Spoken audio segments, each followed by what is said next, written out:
Conformément aux dispositions de l'article 96 de la loi numéro 2021-14 du 20 décembre 2021 portant code de l'administration territoriale en République du Bénin, le conseil communal de Avrancourt a tenu sa première session ordinaire au titre de l'année 2023.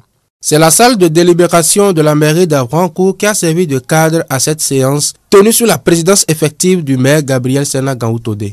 À l'entame, le maire a d'abord présenté ses vœux à l'ensemble du conseil avant de déclarer ouverte la séance. Comme je le disais tantôt, avec les réformes, eh bien la première session est désormais en janvier.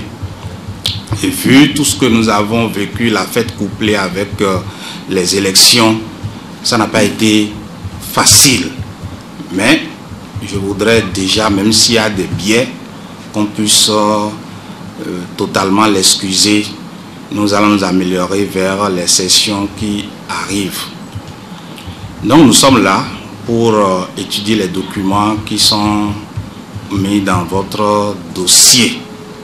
Et c'est sur ces éléments-là que nous allons pencher tout à l'heure après l'adoption de l'ordre du jour.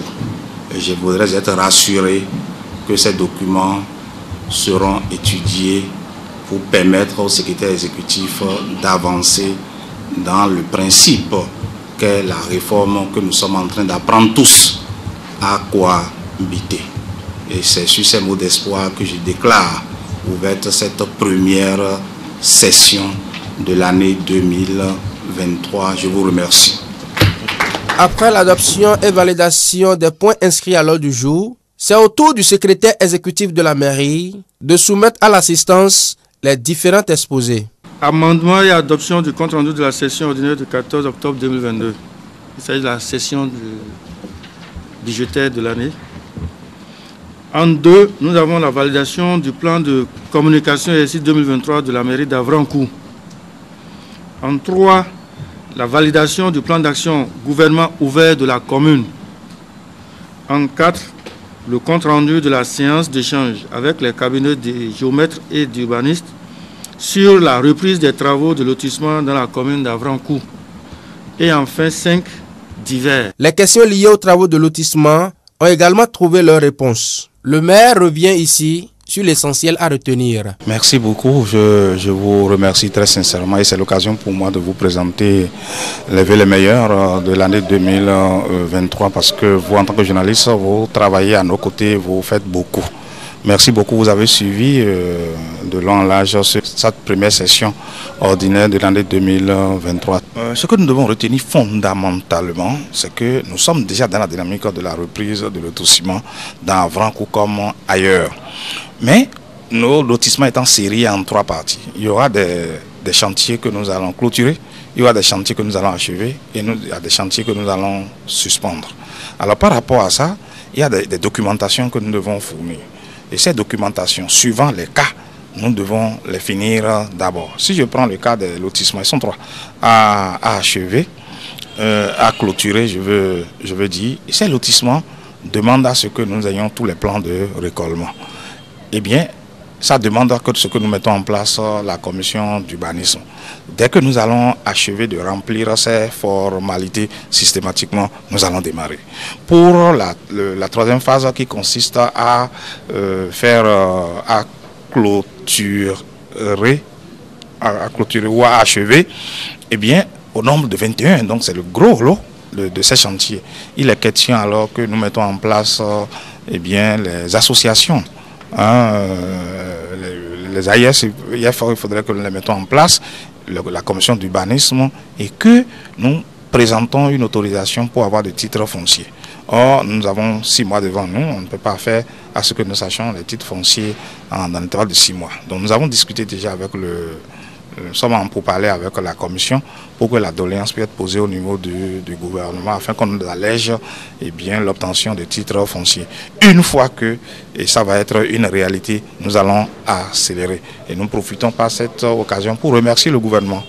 Et à travers le gouvernement, son Excellence le président Patrice Talon, pour l'allègement qu'ils pourront nous faire afin que nous ayons les moyens de faire face aux techniciens géomètres qui ont besoin aussi de moyens pour nous produire les pièces dont on aurait besoin.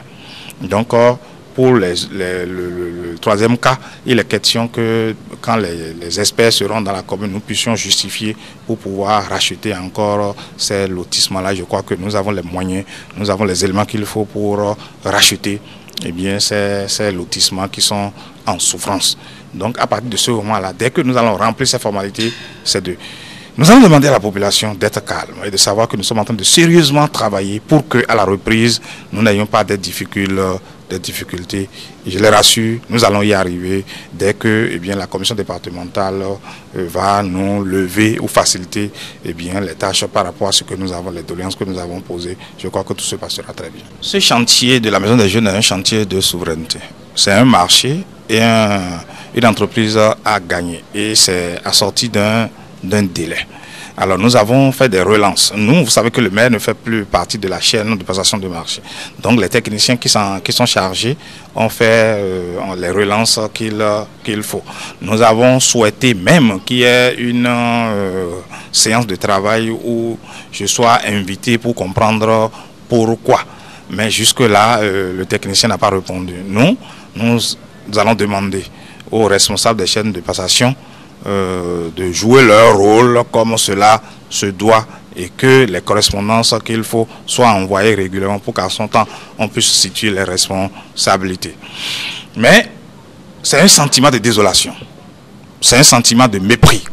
Sinon normalement on ne peut pas comprendre que nous souffrons, si tant nos jeunes souffrent et que nous faisons passer un marché qui est gagné et que l'entrepreneur soit en train de faire de sorte. Mais pour le moment, je n'ai pas un jugement de valeur à faire parce qu'il s'agit d'un marché et les règles doivent être appliquées. Donc, je demande aux responsables de la chaîne de présentation des marchés de la commune d'Avrancourt d'utiliser les procédures qu'il faut suivant les phases de règlement de cette question. Les échanges ont été gais, francs et se sont déroulés dans une atmosphère conviviale.